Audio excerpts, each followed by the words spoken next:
আল্লাহ রাসূল সাল্লাল্লাহু আলাইহি ওয়াসাল্লাম হাদিস শরীফের মধ্যে উল্লেখ করেন, عن أبي هريرة رضي الله تعالى عنه قال قال رسول الله صلى الله عليه وسلم خير يوم طلعت عليه الشمس يوم الجمعة فيه خلق آدم وفيه أدخل الجنة وفيه يخرج منها ولا تقوم الساعة إلا في يوم الجمعة. হযরত আবু হুরায়রা রাদিয়াল্লাহু তাআলা আনহু থেকে বর্ণিত, আল্লাহ রাসূল সাল্লাল্লাহু আলাইহি ওয়াসাল্লাম হাদিস শরীফের মধ্যে উল্লেখ করেন, যেই দিনগুলোর মধ্যে সূর্য উদিত হয় সেই দিনগুলোর মধ্যে সর্বোত্তম দিন হচ্ছে শুক্রবার দিন। এই দিনে আল্লাহ পাক রব্বুল আলামিন হযরত আদম আলাইহিস সালামকে সৃষ্টি করেছেন। শুধু তাই নয়, হযরত আদম আলাইহিস সালামকে সৃষ্টি করার পরে এই দিনেই আবার জান্নাতের মধ্যে প্রবেশ করিয়েছেন। সুবহানাল্লাহ। এই দিনে আবার আল্লাহ পাক রব্বুল আলামিন হযরত আদম আলাইহিস সালামকে জান্নাত থেকে বের করে পৃথিবীতে প্রেরণ করেছেন। এবং এই দিন ব্যতীত, এই শুক্রবার দিন ব্যতীত আল্লাহ পাক রব্বুল আলামিন পৃথিবীকে ধ্বংস করবেন না, পৃথিবী কিয়ামত হবে না। এই শুক্রবার দিনেই আল্লাহ তাআলা কিয়ামত প্রতিষ্ঠিত করবেন। এজন্য মুহতারাম হাজিরিন কিরাম, এই শুক্রবার দিনের অত্যন্ত ফজিলত। এই শুক্রবার দিন হচ্ছে সমস্ত দিনের মধ্যে শ্রেষ্ঠ দিন। এজন্য যখন জুমার দিনে যখন আজান হয়, তখন আমরা সবাই মসজিদে সবার আগে আসার চেষ্টা করি। এই দিনকে সম্মান করি, ইজ্জত করি, ভালো করে গোসল করে, ওযু করে, পবিত্রতা অর্জন করে মসজিদে চলে আসি। মসজিদে ঢোকার সময় দুরূদ শরীফ পড়ি এবং মসজিদে ঢোকার দোয়া পড়ি, আল্লাহুম্মা ইফতাহলি আবওয়াবা রাহমাতিক। মসজিদে ঢুকে যেখানেই জায়গা পাই না কেন সেখানেই বসে পড়ি, নফল ইবাদত বন্দেগী করি, ওয়াজ শুনি। এটা হচ্ছে জুমার দিনের পবিত্রতা রক্ষা করা। এই জুমার দিনে মসজিদে আসার পরে হট্টগোল না করি, মসজিদে এসে কথাবার্তা না বলি, মনোযোগ সহকারে যে কথাগুলো আজকে বলবো সেই কথাগুলা মনোযোগ সহকারে আপনারা শুনবেন। বক্তা যখন কথা বলে তখন যদি শ্রোতা মনোযোগ সহকারে না শুনে, শ্রোতা যদি না বুঝে, তাহলে বক্তার কথা উঠে না, বক্তার কথা সুন্দর হয় না। কারণ এই কথাগুলো তো আসে আল্লাহর পক্ষ থেকে, এটা তো কোনো মানুষের ক্রেডিট নয়। মানুষ চাইলেই বক্তব্য দিতে পারবে না, মানুষ চাইলেই ভালো কথা বলতে পারবে না, আল্লাহ পাক রব্বুল আলামিন যদি তৌফিক এনায়েত না করেন। তো মুহতারাম হাজিরিন কিরাম, আমি আপনাদের সামনে মহাগ্রন্থ আল কোরআন থেকে ছোট্ট একটা সূরা তেলাওয়াত করেছি, যে সূরার নাম হচ্ছে সূরাতুল আসর। এই সূরাটি যদিও সংক্ষিপ্ত এবং ছোট্ট সূরা, কিন্তু এই সূরার অত্যন্ত ফজিলত হাদিস শরীফের মধ্যে বর্ণনা করা হয়েছে। এই সূরাটি যদিও ছোট্ট, কিন্তু এই সূরাটির অর্থ ব্যাখ্যা ব্যাপক। আল্লাহ রাসূল সাল্লাল্লাহু আলাইহি ওয়াসাল্লামের দুইজন সাহাবী ছিলেন। হাদিস শরীফের মধ্যে উল্লেখ রয়েছে, আল্লাহ রাসূল সাল্লাল্লাহু আলাইহি ওয়াসাল্লামের দুইজন সাহাবী ছিলেন। যেই দুইজন সাহাবী যখন একত্র মিলিত হতেন, দুইজন দেখা সাক্ষাৎ করতেন, তখন এই সূরাটি তেলাওয়াত করা ব্যতীত, একে অন্যকে শোনানো ব্যতীত, এই সূরার ব্যাখ্যা একে অন্যকে বর্ণনা করা ব্যতীত বিচ্ছিন্ন হতেন না। সুতরাং বোঝা গেল এই সূরাটি অত্যন্ত গুরুত্বপূর্ণ সূরা। হযরত ইমাম শাফি রহমতুল্লাহি আলাইহি উল্লেখ করেন, যদি আল্লাহ পাক রব্বুল আলামিন পবিত্র কালামুল্লাহ শরীফের আর কোনো সূরা নাজিল না করতেন, শুধুমাত্র সূরা আসর নাজিল করতেন, এই সূরাটি নাজিল করতেন, আর কোনো সূরা নাজিল করতেন না, তাহলে এই পৃথিবীর মানুষের হেদায়েতের জন্য এই ছোট্ট সূরাই যথেষ্ট হয়ে যেত। সুবহানাল্লাহ। এজন্য মুহতারাম হাজিরিন কিরাম, আমরা মনোযোগ সহকারে এই সূরাতে আল্লাহ পাক রব্বুল আলামিন কি আলোচনা করতেছেন মনোযোগ সহকারে একটু শোনার চেষ্টা করি। এই সূরাটির আলোচনা বুঝতে হলে প্রথমে আমাদেরকে শানে নজুল বুঝতে হবে। এই সূরাটির শানে নজুল কি?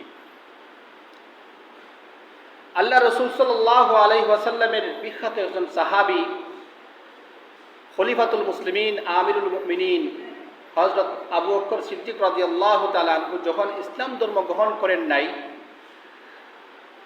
তখন তিনি এক ইহুদির, এক কাফেরের কাছে বসতেন, তার সাথে উঠা বসা করতেন, যার নাম ছিল গিলাহ বিন হুসাইন। তার সাথে লেনদেন করতেন, উঠা বসা করতেন, তার সাথে ব্যবসা বাণিজ্য করতেন। তখনও তিনি ইসলাম ধর্ম গ্রহণ করেন নাই। যখন হযরত আবু বকর সিদ্দিক রাদিয়াল্লাহু তাআলা আনহু ইসলাম ধর্ম গ্রহণ করলেন, আবু বকর সিদ্দিক রাদিয়াল্লাহু তাআলা আনহুর কাছে এসে বলল, হে আবু বকর, তোমার কি হলো? তোমাকে কোন দান্দায় ফেলো? তুমি তো দেখা যাচ্ছে মুহাম্মদুর রাসূলুল্লাহ সাল্লাল্লাহু আলাইহি ওয়াসাল্লামের ধর্ম, ইসলাম ধর্ম গ্রহণ করার কারণে তুমি নিঃস্ব হয়ে গেছো, তোমার ব্যবসা বাণিজ্য লাঠি উঠার উপক্রম হয়ে গেছে, তুমি তো ক্ষতিগ্রস্ত হয়ে গেছো। তখন হযরত আবু বকর সিদ্দিক রাদিয়াল্লাহু তাআলা আনহু ওই কাফেরকে বললেন, হে কাফের, তুমি কাকে ক্ষতিগ্রস্তের সম্মুখীন বলছো? যে কিনা মহান আল্লাহ পাক রব্বুল আলামিনকে পাওয়ার জন্য, রাসূলকে পাওয়ার জন্য নিজের সমস্ত কিছু উৎসর্গ করে দিয়েছে, জানমাল উৎসর্গ করে দিয়েছে, তাকে তুমি ক্ষতিগ্রস্তের সম্মুখীন বলছো।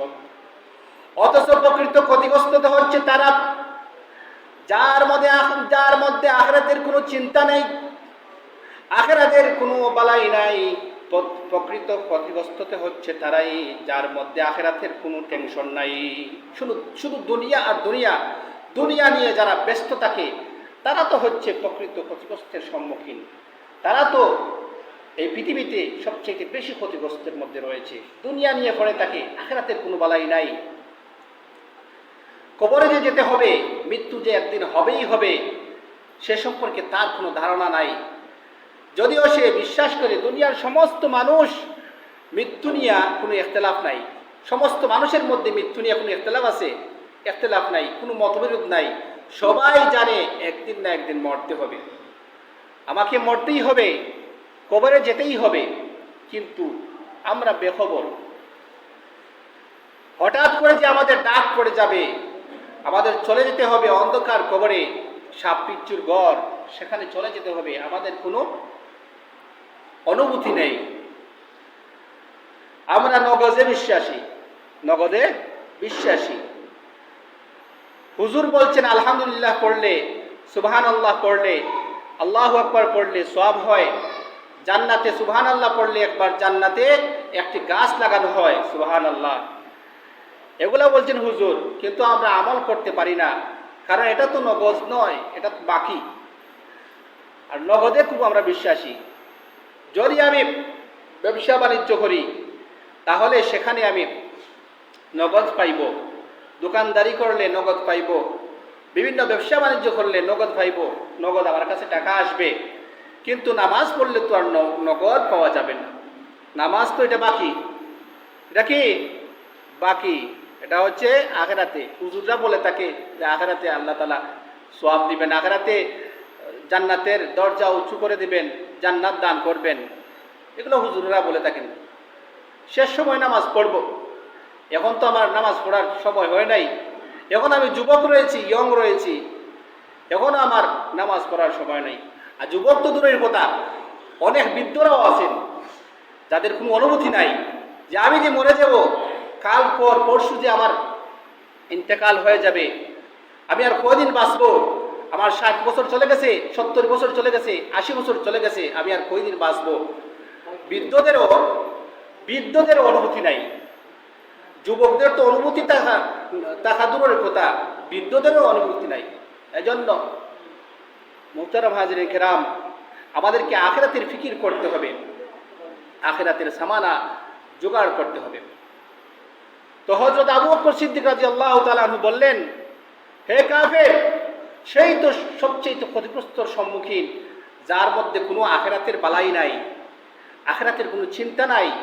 অর্থাৎ তুমি হচ্ছ ক্ষতিগ্রস্তের সম্মুখীন, আমাকে তুমি বলছো ক্ষতিগ্রস্ত। আমি ঈমান আনার কারণে রাসূলকে বিশ্বাস করার কারণে, আল্লাহকে বিশ্বাস করার কারণে আমাকে তুমি বলছো আমি ক্ষতিগ্রস্তের মধ্যে রয়েছি, অথচ প্রকৃত ক্ষতিগ্রস্তের সম্মুখীন তো হচ্ছে তুমি। তখন আল্লাহ পাক রব্বুল আলামিন হযরত আবু বকর সিদ্দিক রাদিয়াল্লাহু তাআলা আনহুর সমর্থনে, আবু বকর সিদ্দিক রাদিয়াল্লাহু তাআলা আনহু যে এত সুন্দর চমৎকার কথা বলেছেন, আবু বকর সিদ্দিক রাদিয়াল্লাহু তাআলা আনহুর সমর্থনে এই সময়ের, দুনিয়ার সময়ে কারা ক্ষতিগ্রস্ত আর কারা ক্ষতিগ্রস্ত নয় সেই সম্পর্কে আলোচনা করেছেন এই সূরাটিতে। এই সূরা নাজিল করেছেন। এই সূরাটার নাম কি? সূরাতুল আসর। যদিও ছোট্ট একটা সূরা, 3 আয়াত বিশিষ্ট, কিন্তু এর মধ্যে অনেক মর্যাদা রয়েছে, অনেক দামিকতা রয়েছে। আল্লাহ পাক রব্বুল আলামিন বলেন, ওয়াল আসর, আসরের কসম, যুগের কসম, কসম যুগের, যুগের কসম, ওয়াল আসর, যুগের কসম, সময়ের কসম। আল্লাহ তাআলা সময়ের কসম খাইলেন। আল্লাহ তাআলা যেই জিনিসের কসম খেয়েছেন সেই জিনিসের কি বলেছে? দাম বেড়ে গেছে। যেই জিনিসের কসম আল্লাহ তাআলা খেয়েছেন সেই জিনিসেরই দাম বেড়ে গেছে। তো আল্লাহ তাআলা যে কোনো বস্তুর কসম খাইতে পারেন, যে কোনো জিনিসের কসম খাইতে পারেন, কিন্তু মানুষ জাতি আল্লাহ ছাড়া অন্য কেউ কসম খাইতে পারে না। কেউ এই কথা বলতে পারে না যে কাঠের কসম, কেউ এই কথা বলতে পারে না মসজিদের কসম, কেউ এই কথা বলতে পারে না জমিনের কসম, এই কথা কেউ বলতে পারবে না। এই কথা বললে শিরক হয়ে যাবে। মানুষ জাতি কার কসম খাইবে? যদি কসম খাটতেই হয়, কসম খাইতেই হয়, শপথ করতেই হয়, কার নামে শপথ করবে? কার নামে? আল্লাহর নামে। আল্লাহর নামে শপথ করবে। আর আল্লাহ পাক রব্বুল আলামিন চাইলে যে কোনো জিনিসের নামে শপথ করতে পারেন। যেমনটা এই সূরার শুরুতে আল্লাহ পাক রব্বুল আলামিন শপথ করেছেন, ওয়াল আসর, যুগের কসম, আসরের কসম, যুগের কসম। তো যেই জিনিসের কসম আল্লাহ তাআলা খান সেই জিনিসের দাম বেড়ে যায়। কোনো গুরুত্বপূর্ণ কথা বলবার আগে আল্লাহ পাক রব্বুল আলামিন কসম খান। যেই বিষয় সম্পর্কে আলোচনা করবেন সেই বিষয় বলার আগে কি করেন? কসম খান। তো আল্লাহ তাআলা কসম কেটেছেন, শপথ করেছেন। শপথ করার পরে আল্লাহ পাক রব্বুল আলামিন বলছেন, কিসের শপথ করেছেন? সময়ের কসম, যুগের কসম। কারণ যুগ হচ্ছে অত্যন্ত গুরুত্বপূর্ণ সময়। সময় এক একটা মুহূর্ত পরকালের এক একটা সিঁড়ি। একটা মুহূর্ত চলে গেছে, একটা সিঁড়ি আমরা অতিক্রম করতেছি। কিসের দিকে? কবরের দিকে। সবাই আমরা কবর পথের যাত্রী। এই দুনিয়াতে আল্লাহ পাক রব্বুল আলামিন আমাদেরকে সংক্ষিপ্ত সময় দিয়েছেন। এই সময়কে গুরুত্ব দিতে হবে। এই সময়কে কি করতে হবে? গুরুত্ব দিতে হবে।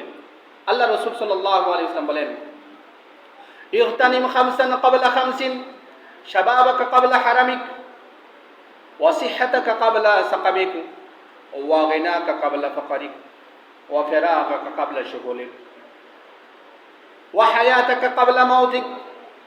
আল্লাহ রাসূল সাল্লাল্লাহু আলাইহি ওয়াসাল্লাম বলেন, ইগতানিম খামসান ক্বাবলা খামসিন, পাঁচটা জিনিস, পাঁচটা সময় আসার আগে আগে পাঁচটা সময়কে তোমরা কদর করো, তোমরা মূল্যবান মনে করো, মূল্যায়ন করো। এই পাঁচটা সময় কি কি? পাঁচটা সময় হচ্ছে, শাবাবাকা ক্বাবলা হারামিক, তোমাদের যৌবনকালকে তোমরা গনিমত মনে করো। যৌবনকাল যদি তোমাদের কাছ থেকে চলে যায় তাহলে সেই যৌবনকাল আর ফিরে আসবে না। এজন্য যুবক ভাইরারে আমার, যৌবনকালকে গুরুত্ব দিতে হবে। যৌবনকাল যদি আমাদের চলে যায় সেটা তো আর ফিরে আসবে না। যৌবনকালের ইবাদত সবচাইতে বেশি মূল্যবান। যৌবনকালের ইবাদত কি? বেশি মূল্যবান। যৌবনকালের ইবাদত বেশি মূল্যবান। জিবরাইল আলাইহিস সালাম বলেন যে আমি সব কিছু কাউন্ট করতে পারি, গণনা করতে পারি, কিন্তু যুবকদের ইবাদত আমি গণনা করতে পারি না। সুবহানাল্লাহ। যুবকদের ইবাদত কি করতে পারেন না? গণনা করতে পারেন না। তাইলে বুঝেন, চিন্তা করেন যৌবনকালের কি গুরুত্ব। ওয়াসিহাতিকা ক্বাবলা সাকামিক, এবং তোমাদের সিহতকে, তোমাদের সুস্থতাকে তোমরা গনিমত মনে করো। ওয়াসিহাতাকা ক্বাবলা সাকামিক, তোমাদের সুস্থতাকে তোমরা গনিমত মনে করো অসুস্থতা আসার আগে আগে।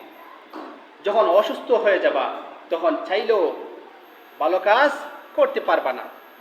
অসুস্থ হয়ে গেলে ভালো কাজ করতে পারবা না। চাইলেও, মন চাইলেও নামাজ পড়তে পারবা না। রোজা রাখতে পারবা না, আলসার হয়ে যাবে, গ্যাস্ট্রিক হয়ে যাবে, ডাক্তার বলেছে রোজা না রাখার জন্য, আপনি অসুস্থ, আপনি রোজা রাখতে পারবেন না। এজন্য মুহতারাম আজিজ কিরাম, আমাদের সুস্থতাকে গনিমত মনে করতে হবে। অসুস্থ হয়ে গেলে আর আমরা চাইলেও ইবাদত বন্দেগী করতে পারবো না। এরপরে 3 নম্বর হচ্ছে ওয়াগিনাকা ক্বাবলা ফাকারিক, এবং তোমাদের ধন সম্পদকে তোমরা গনিমত মনে করো। ধন সম্পদকে তোমরা গনিমত মনে করো তোমাদের দারিদ্রতা আসার আগে আগে। সচ্ছলতাকে তোমরা গনিমত মনে করো অসচ্ছল হওয়ার আগে আগে। এজন্য আমাদেরকে ধন সম্পদ আল্লাহ পাক রব্বুল আলামিন আমাদেরকে আল্লাহ তাআলা দিয়েছেন তৌফিক আন্দাজা। আমরা যতটুকু পারি আল্লাহর রাস্তায় ব্যয় করি, আল্লাহর রাস্তায় খরচ করি, এতিম মিসকিন গরিব গুরাবাকে দেই, আমার সাধ্য অনুযায়ী দেই। এটা কাজে লাগবে, পরকালে কাজে লাগবে, দুনিয়ায় নয় আখিরাতে কাজে লাগবে। আমরা যদি ফুটবল খেলার বেশে যদি আমরা টাকা পয়সা দেই, তাহলে দুনিয়ায় কিছু বাহবা পাবো যে আমি দাতা, আমি ফুটবল খেলার অনুষ্ঠানে আমি টাকা পয়সা দিয়েছি, মানুষ আমাকে বাহবা দিবে, অমুক মেম্বার, অমুক চেয়ারম্যান, বাহ অমুক ধনী, অমুক বড় লোক, এই সেই মানুষ বলবে। কিন্তু আখিরাতে কি পাইবেন? আখিরাতে জাহান্নাম রেডি। কারণ এই ভালো কাজে টাকা পয়সা ব্যয় করার জন্য আল্লাহ পাক রব্বুল আলামিন সাজেস্ট করেছেন, আর আপনি খারাপ কাজে টাকা পয়সা ব্যয় করতেছেন। ফুটবল খেলার মধ্যে যেখানে অযথা খরচ করা, আপনি বিভিন্ন গানের অনুষ্ঠানে টাকা পয়সা ব্যয় করতেছেন, আপনি মিউজিক শোনার মাধ্যমে টাকা পয়সা ব্যয় করতেছেন, গান শোনার মাধ্যমে টাকা পয়সা ব্যয় করতেছেন, খারাপ কাজের মধ্যে টাকা পয়সা ব্যয় করতেছেন। আল্লাহর কাছে জবাব দিতে হবে কি হবে না? এই মালের জবাব আল্লাহর কাছে দেওয়া লাগবে, টাকা পয়সার জবাব আল্লাহর কাছে দেওয়া লাগবে। এরপরে আল্লাহ রাসূল সাল্লাল্লাহু আলাইহি ওয়াসাল্লাম বলেন ওয়াফিরাগাকা ক্বাবলা শুগলিক, এবং তোমাদের অবসর সময়কে তোমরা কাজে লাগাও। অবসর সময় আছে, অবসর সময়কে কাজে লাগাও। মোবাইল টিপাইয়া নাই আর শ্বাস চলো বইয়া এভাবে সাইয়া উপরে দিয়ে টিভি মুখে সাইয়া চা খাও আর সময় নষ্ট করো, এটা করার লাগে আল্লাহ তাআলা দিছেন নি। চা খাওয়া আর সময় নষ্ট করা, নমাজ এদিকে আজান পড়ছে, আসরের আজান যার, মাগরিবের আজান যার, কোন খবর নাই। দোকানের মধ্যে বইয়া আর টিভি দেখতেছি আর চা খাইতেছি, এটা কি হলো? এটা কি হলো? বৃদ্ধ যারা আসেন, অনেক বৃদ্ধ বাবাজিরা আসেন, তারা দেখা যায় দোকানে টিভির মুখে চায় আর চা খান। আর যারা যৌবনকাল আছে, যারা যুবক, তারা কিতা করে? মোবাইল টিপায়, খালি মোবাইল টিপায়, পাবজি খেলায়। খেলা কি খেলায় না? পাবজি খেলায়। এই মোবাইল দিয়ে আবার আপনি ভালো কাজও করতে পারবেন। মোবাইল দিয়ে কি করতে পারবেন? ভালো কাজও করতে পারবেন। মোবাইল দিয়ে ভালো কাজ করতে পারবেন। ওই যে আমি কাজটা করতেছি, এটা ভালো কাজ না খারাপ কাজ? ওই যে আমি কিতাবাদি আমার মোবাইলের মধ্যে আছে, এটা ভালো কাজ না খারাপ কাজ? ভালো কাজ না খারাপ কাজ? ভালো কাজ। এখন আমি এই মোবাইল দিয়ে ভালো কাজও করতে পারবো, খারাপ কাজও করতে পারবো। যদি আমি চাই আমি পাবজি খেলতে পারবো, যদি আমি চাই নর্তকী দেখতে পারবো, যদি আমি চাই খারাপ ছবি দেখতে পারবো, সিনেমা দেখতে পারবো, আর যদি আমি চাই আবার কিতাবাদি পড়তে পারবো, ওয়াজ নসিহত শুনতে পারবো, অথবা গজলে শুনতে পারবো। ঠিক কি ঠিক না? গজলে শুনতে পারবো। এজন্য যুবক ভাইদেরকে বলছি, এই খারাপ কাজে মোবাইলকে ব্যবহার না করি, ভালো কাজে ব্যবহার করি, ভালো কাজে মোবাইলকে ব্যবহার করি। অনেক যুবক ভাইরা আছেন যাদের মধ্যে ইমানি চেতনা আছে, দেখা যায় ভালো ভালো ভিডিও তৈরি করে, কন্টেন্ট তৈরি করিয়া ছাড়িয়া দেয়। এটা ভালো কি ভালো না? ভালো। ভালো ভালো ভিডিও কন্টেন্ট তৈরি করিয়া মানে ইসলামের অনুপ্রেরণামূলক কথাবার্তা ছাড়িয়া দেয়, এটা তো ভালো, এটা ভালো। কিন্তু কেউ যদি গান ছাড়িয়া দেয়, মিউজিক ছাড়িয়া দেয়, এটা কি ভালো? এটা কি ভালো? অযথা মানুষের নামে বদনাম করে, এটা কি ভালো? প্রবাসীদের নিয়ে কথাবার্তা কয়, এটা কি ভালো? আছে না নাই? প্রবাসীদেরকে নিয়ে একটা ভিডিও ভাইরাল হওয়ার জন্য প্রবাসী ভাই ও করেছে। প্রবাসী ভাই বউরা আপনারা কোথায় রেখে যান, বউদেরকে আপনারা কোথায় রেখে যান, এই সমস্ত ভিডিও বানাইয়া দেয়, ছাড়িয়া দেয় কি দেয় না? ছাড়িয়া দেয়। তাইলে এটা ভালো কাজ করছে না খারাপ কাজ করছে? খারাপ কাজ করছে। চাইলে ভালো কাজ করতে পারতো, ইসলামী অনুপ্রেরণামূলক ভিডিও তৈরি করতে পারতো, তৈরি করিয়া সোশ্যাল মিডিয়ায় দাওয়াতি কাজ করতে পারতো। যুবক ভাইদেরকে আমি উদ্দেশ্য করে বলছি, আপনারা আপনাদের যৌবনকালকে হেফাজত করুন। যৌবনকাল অত্যন্ত গুরুত্বপূর্ণ। এরপরে আল্লাহ রসুল সাল্লাল্লাহু আলাইহি ওয়াসাল্লাম বলছেন, তোমাদের হায়াতে জিন্দেগি তোমরা কাজে লাগাও, কাবলা মাউতিক, মৃত্যু আসার আগে আগে। মৃত্যু আসার আগে আগে আল্লাহ পাক বলেন যে হায়াত দিয়েছেন 60 বছর, 70 বছর, 80 বছর যে হায়াত দেন, কেউ আবার 30 বছর পায়, কেউ আবার দেখা যায় জন্ম নিছে, জন্ম নিয়েও মৃত্যু, জন্ম নিয়েও মৃত্যু, 1 ঘন্টাও সময় পায় না, মারা যায় কি যায় না। দুনিয়াতে আসার সিরিয়াল আছে কিন্তু যাওয়ার কোনো সিরিয়াল নাই।